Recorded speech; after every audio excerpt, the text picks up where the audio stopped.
Morning, Eddie. How you doing? Keith. Good to see you. You too. Can we start, please, firstly, just by getting your reaction to the sad news last night, the death of Pele? I know you probably won't have seen him play. You're too young for that. But what kind of impact did he make on you as a young footballer?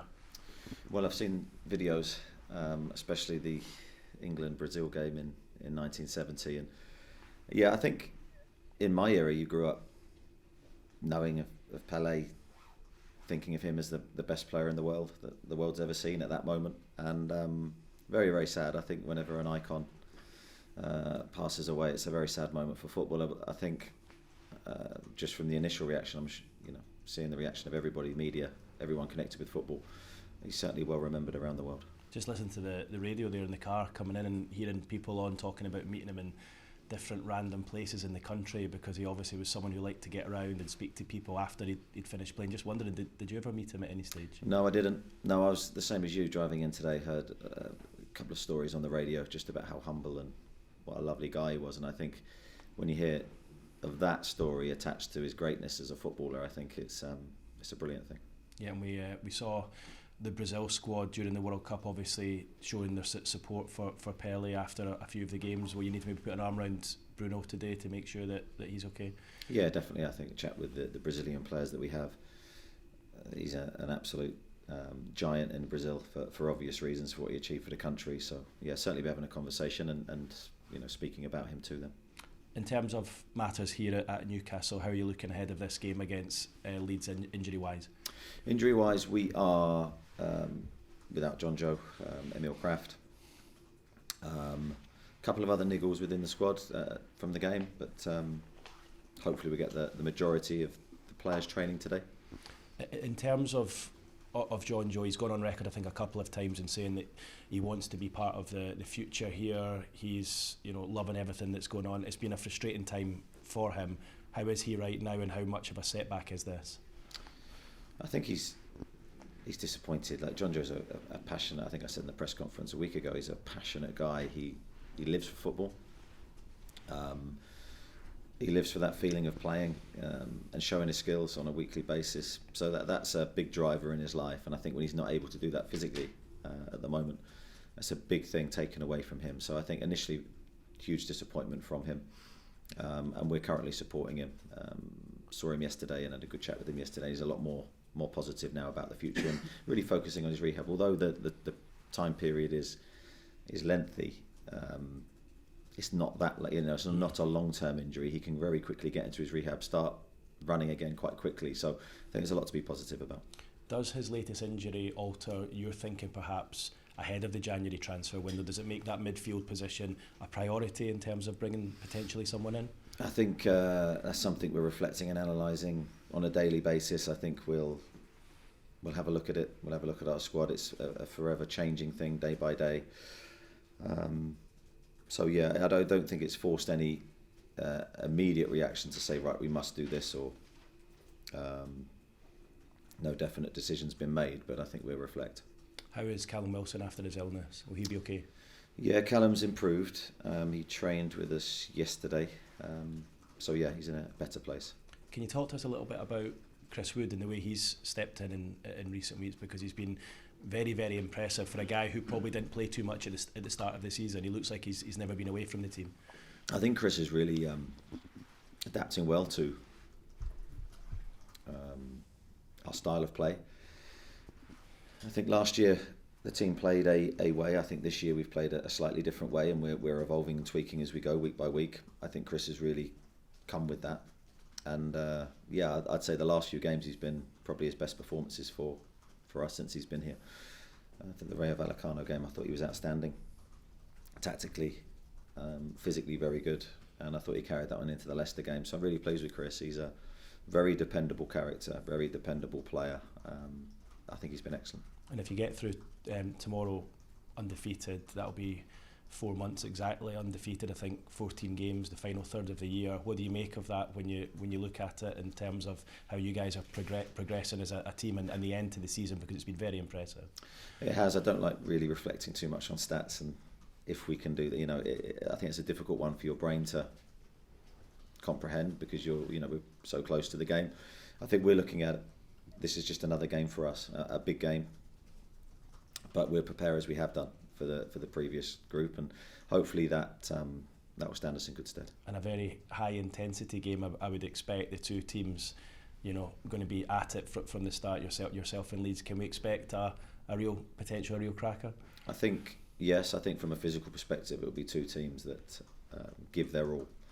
I've watched a lot of Leeds in preparation for this game. I've been impressed by them. I was impressed by them against Manchester City a couple of days ago. I thought they give everything. They're very committed.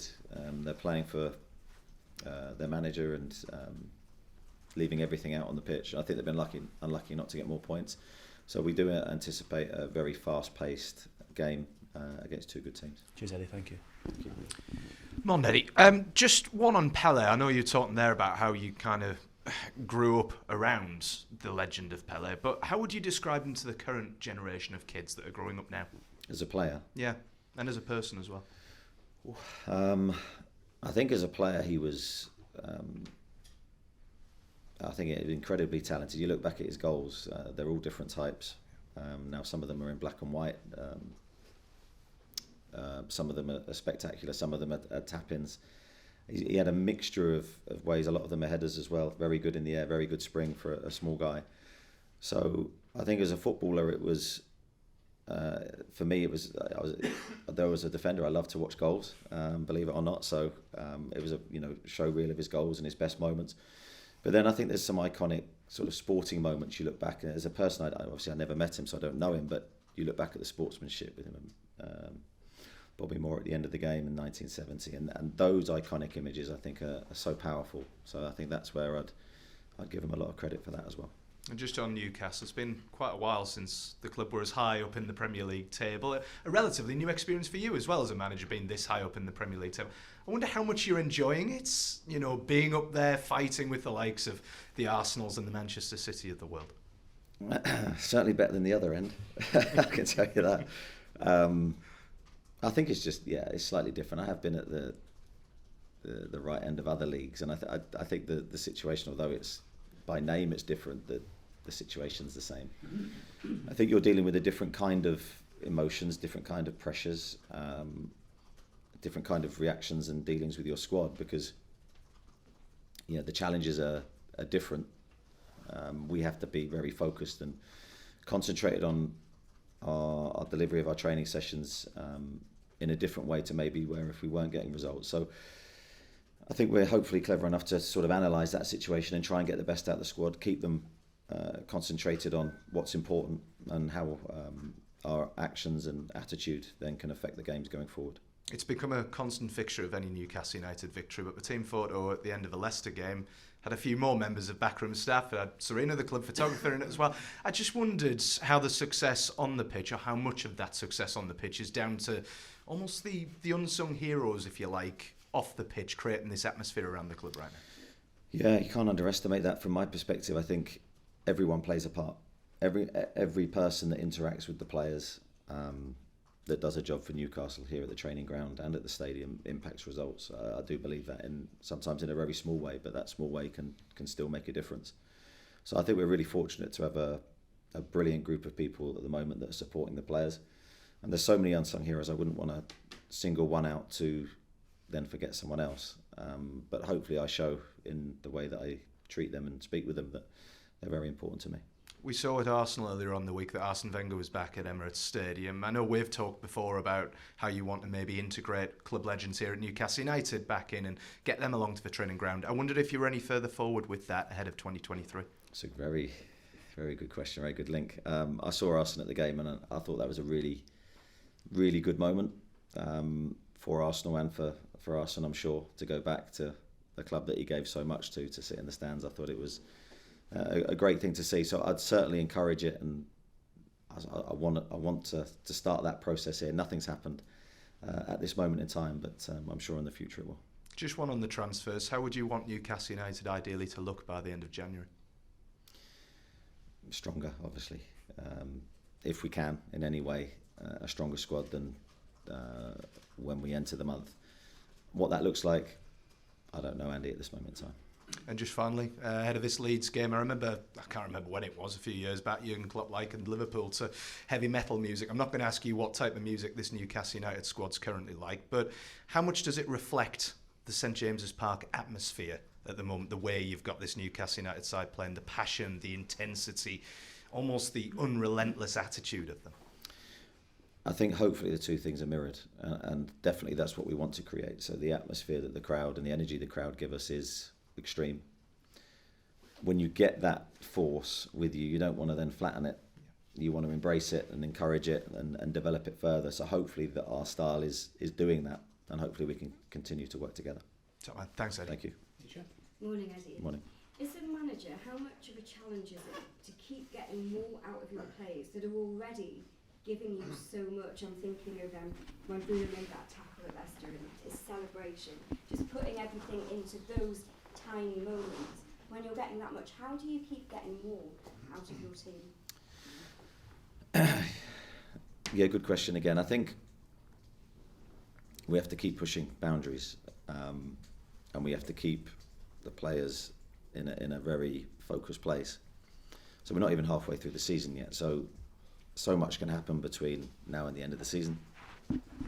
I think we need to make that very clear to the players. And although we in a winning moment and momentum's good and everything seems fine, that's a very dangerous place to be, because then bad habits and complacency and a dipping of standards can naturally happen just with human psychology. So we have to make sure we're very aware of that and be on top of everything, but in a positive way. So that's what we're trying to do. And of course, I think everything stems from us as staff and how we're working and what we're trying to create. Hopefully the players can see that and follow. So much happened over that winter break, and there was all these question marks. How would every team respond? How would Newcastle respond? And obviously you've won games. Does it feel like you've picked up where you've left off? In terms of the Leicester result, I'd say yes, and the Bournemouth result was another positive one, but it's only 2 games for us. So I still feel we can improve so much in the team. I think there's a lot of areas to improve, which is a great thing from my perspective, and I'll never stop that search. So as long as we have that mindset that we know we can improve collectively, I think then hopefully the momentum can carry on. And just a word on the Leeds game. We've talked a lot in these press conferences about the home atmosphere and how important it has been. Leeds will be taking a very big away contingent to the ground.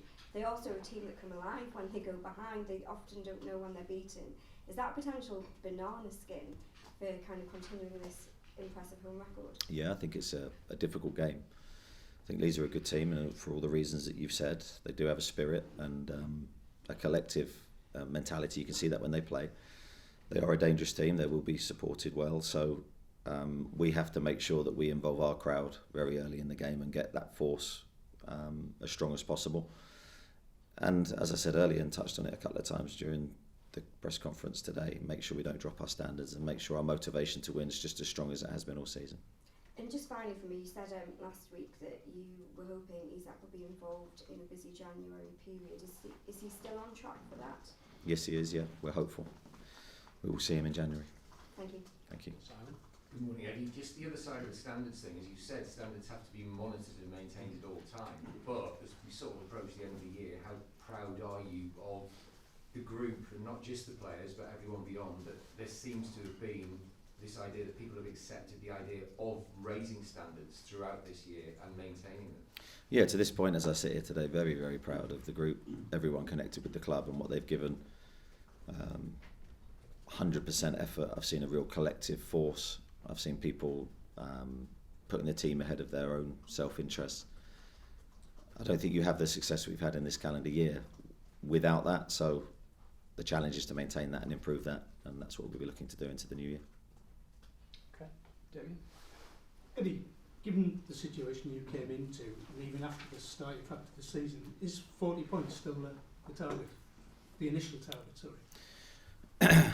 Yeah, I don't necessarily think we have a target in mind to go, that's our first target, that's our second target. I don't think it works like that for me. I said all along since I first joined the club, it's to try and win every game. Regardless of who we're playing, where we're playing, the expectation from me and the players is to attack the game and try and win it. and we'll count the points up at the end of the season, see where we are. When you had your time out of the game and you drew up your dossier, you couldn't have imagined then that you would be in charge of a team that was in the top 3. Have you had to adapt what you did, or are you constantly adapting?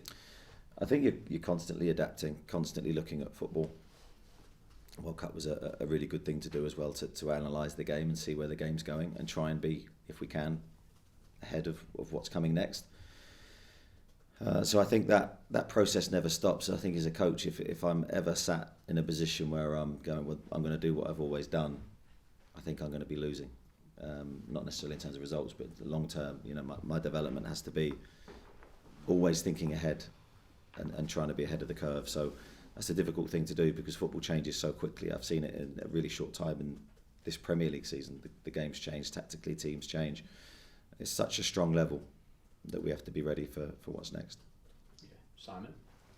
Yeah, you've mentioned a couple of times that keeping this run going is a lot about human psychology, getting in the players' heads and just keeping them on top of the game. Can you give us a couple of examples of how you're doing that, and or is it just a daily process where you just individualising everything and getting with chats to them? Yeah, I think you do it in different ways. I don't think there's one set way. I think sometimes it's individual conversations with players. Sometimes it's a collective meeting with everybody. Certainly, I have to say the group. I have to compliment them on everything that they've done mentally this season. It wasn't an easy start for us. We didn't win the games that perhaps we should have done early on. Then we win a few games, and then it's a big question then as to how we react from there. And we've just put our foot down and gone again and again and again. And the challenge is to continue to do that as teams raise their game against us, which naturally that will occur. So there's no part of us that's settling and happy. We know we have to improve to continue to get good results. And part of that process is it about players managing themselves as well as a group, rather than you have to step in and if you've got people in the squad doing that? I think that's a huge thing. I think, again, I don't think we'd have had the consistent results if we didn't have those people internally in the squad setting the standards. So it's not just about me and the staff, it's about the players, as you say, themselves. I think we've got brilliant characters, experienced guys as well that have maybe been in this position before and can use on that experience, and players that maybe haven't but are great characters and are relishing every second of it. Great. Well, Nelly, when we spoke to Brendan Rodgers after the game on Boxing Day, we asked him, can Newcastle win the league? And he replied, absolutely, before talking for 30 seconds about Sven Botman. Do you get a feeling, you speak to other managers in the league, that the rest of the division are looking, thinking, how have we missed this guy? No, because I tend to speak to opposing managers at length about our team. I don't think it's not something I've really ever done, and not something I seek to do. So I don't really engage in those conversations, so it's difficult for me to give you an answer to that one. But on Sven Botman, how have the rest of the division missed him? I think it's that you can't sign everybody, and that's something from our side as well. When players move, and you like the player, but for whatever reason you might not need that position, or you might not have the finances to do it, or the player doesn't want to come. Whatever reason it is, you're never going to sign every player, and sometimes you think, oh, that's a good one that's gone. Maybe that happened with Sven. We're just really fortunate to have him, and delighted with his progress. And the same question we put to Brendan, I know you sort of kind of answered it on Boxing Day, but can Newcastle win the league? Well, I'd certainly say I wouldn't say we can't. So I think that's probably the best way to answer it. Thank you. If that makes sense. Ian? Morning, Eddie. You touched on this with Andy earlier, but you say that having side riding high presents different challenges. Your only experience of managing teams here being Bournemouth in the Championship, League One, and even League Two. Can you draw on those experiences, even though it's a very different environment, to help you now? Yeah, of course. As I say, although those situations and leagues are different, the principles are the same. You're feeling the pressure of having to win. You're looking at other teams around you. A lot of it is a bit of a waste of time and energy. I'm talking about the final few weeks here. I'm not talking about where we are now. But being involved in those occasions and those races for promotion were brilliant experiences for me. I think I learned a lot from them. I'd love to be able to use them at the right end of the Premier League, but it's far too early to talk about that for me. Can you give examples of possibly how something that you did all those years ago in League Two might be useful now? I probably think it's a waste of time to do that, to be honest, because I think that's me then projecting myself ahead of where we are. We're not even halfway through the season. We're in a good position at this moment in time, but that's all it is. So I think for us, we're in the mindset, and I'm in the mindset of just trying to maximise every single game in a really congested, busy period, while having the great distraction of the cup competitions ahead. So we're going to look forward to those as well. Just one final one from me, Eddie. I guess when you're fighting for survival or even mid-table, a point can often be seen as a good result. When you're up here, is a point always 2 points dropped? I think it depends where you're playing, who you're playing, the game situation. Certainly there's occasions when a point is a brilliant result for you, but it's all dependent on those circumstances, really. I think it's difficult to sit here and say, is a draw 2 points dropped? Not always the case. Miles? You've got a really busy January. Does Isak come into your thinking next week or in the early part of that month? Whenever he's fit and available, he will certainly come into my thinking then. He would be like a new signing, a bit of a cliche, but he would be, because we haven't had him for a long period of time. So whenever he's fit and available, yeah, he will come into our plan straight away. But we need to make sure he is fit before exposing him to the pitch. Loris Karius, is there any update on him in terms of his future, whether he'll be here beyond January? No current update, no, nothing's changed. Okay, Kieran? It's so early still. Kieran Trippier, someone who's been in this sort of situation, with Atletico Madrid. I mean, how important is that sort of experience to have in the dressing room? Yeah, as I said, we do have players that have been in these situations before, where doing very well with the team and early stages of the season.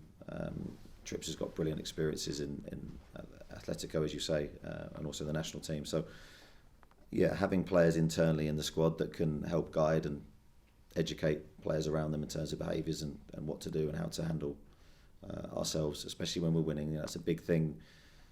Our reaction to winning is important, to be very calm and really focused on what's next. And I think you signed him in the first week of January last season.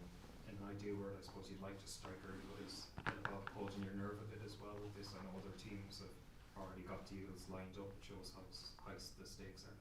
Sorry, say that again. You signed him in the first week of January last season. In an ideal world, I suppose you'd like to strike early, but is it about holding your nerve maybe as well? What, this year? Yeah. Yeah, I think we're in a different position to where we were last year. I mean, last year, signing Kieran was an incredible moment for us, because I think it just changed the way players looked at us. You've got someone who's achieved what he's achieved in the game in a great moment in his career, and he decided to take on full-on relegation battle, and I think it spoke volumes for his character, because knowing my conversations with him, it was all about the football, it wasn't about anything else. I think this year we're in a different position now. Financially we're in a different position. The squad's looking different, so it's a case of, as I've said I think last week, it's improving the squad if we can with the financial restrictions that we have. It's a very delicate one this month. Okay, Chris? Morning, Eddie. A couple of questions on different things, sort of following on from that. The different position that you are in now compared to certainly last January, even in the summer, how difficult is it to find someone who will come in and immediately improve what you have? How different a situation is that for you in the market? Yeah, that is a challenge. I think I said last week, if you're looking to improve the team, first starting 11, as if we had no injuries, that's a difficult thing to do in the transfer market currently.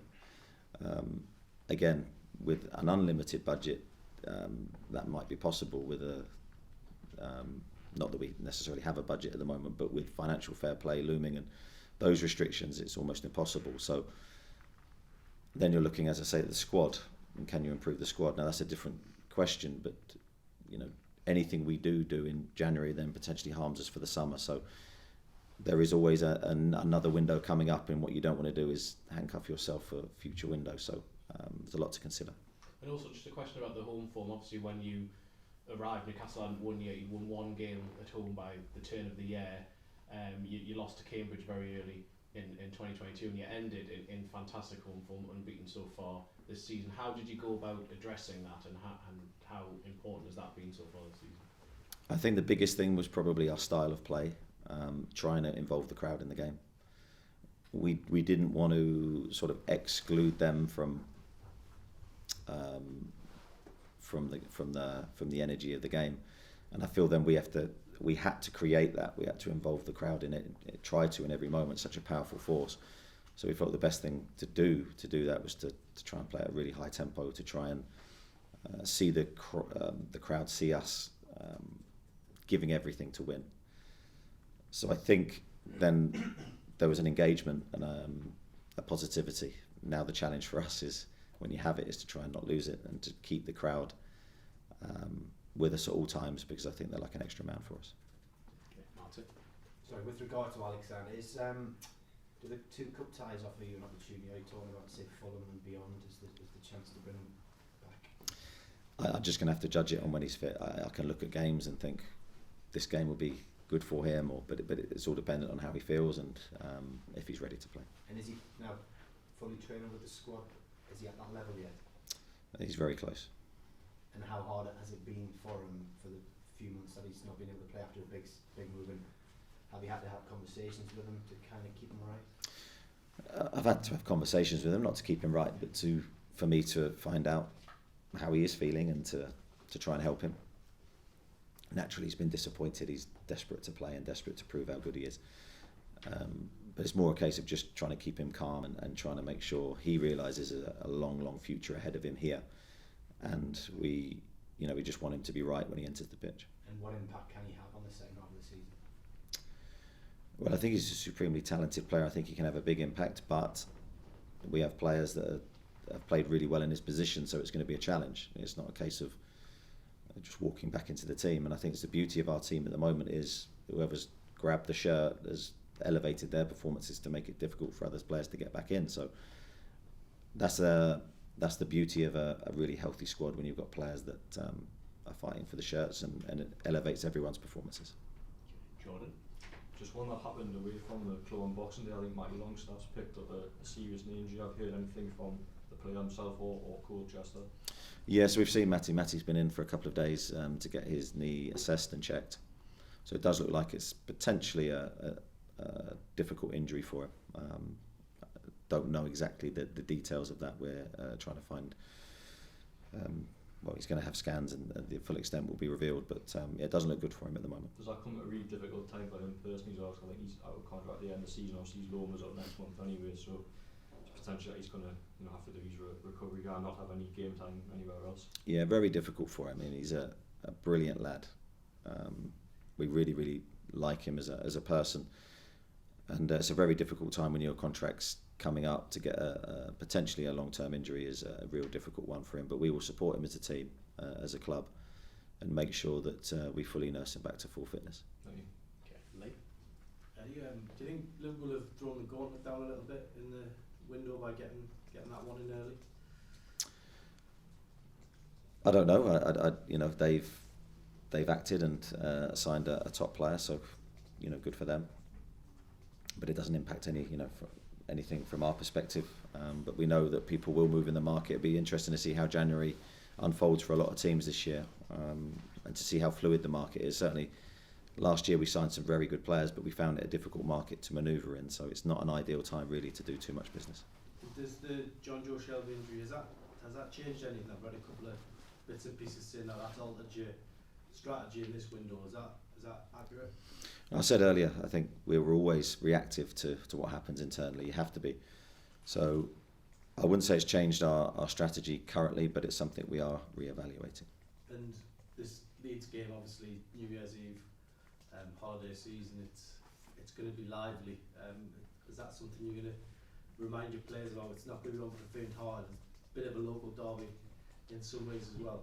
Yeah, I'm aware of that, and these games are brilliant occasions, I think, when the teams with two sets of really passionate supporters go against each other. We want a great atmosphere. We want it to be red hot. We want our players to play with that passion, but also with cool heads at the same time. Okay, can I just clarify, it's the closest we've got to a local derby, so do you make the most of that? I know that our crowd won't need, they haven't needed too much extra incentive to make the difference for us, so I anticipate that will be the same. And just finally, one on Isaac and Wilson. Had some great partnerships down the years, Ferdinand Shearer. That was back in the day in a sort of 4-4-2 formation. Is that a formation that's gone out of fashion, or is it something you would like to throw back in there when Isaac's back? I don't think it's necessarily, well, it's potentially gone out of fashion with the ball. You don't see too many players too many teams lining up 4-4-2 in possession, not the old classic formation that it was. But out of possession, it's still very much in vogue. It's still very much the system most teams end up in, regardless of how they set up with the ball. For us, we've gone a different way, but I'd never rule out any tactical tweaks. As I say, we have to stay on top of everything. We have to try and produce a winning team. So whatever that takes, but certainly it's not something we're looking to do currently. Great, one more. Yeah, we should to check back on Callum. Is he in the squad for Saturday? Is he well enough to be in the squad? We'll see how he gets through today.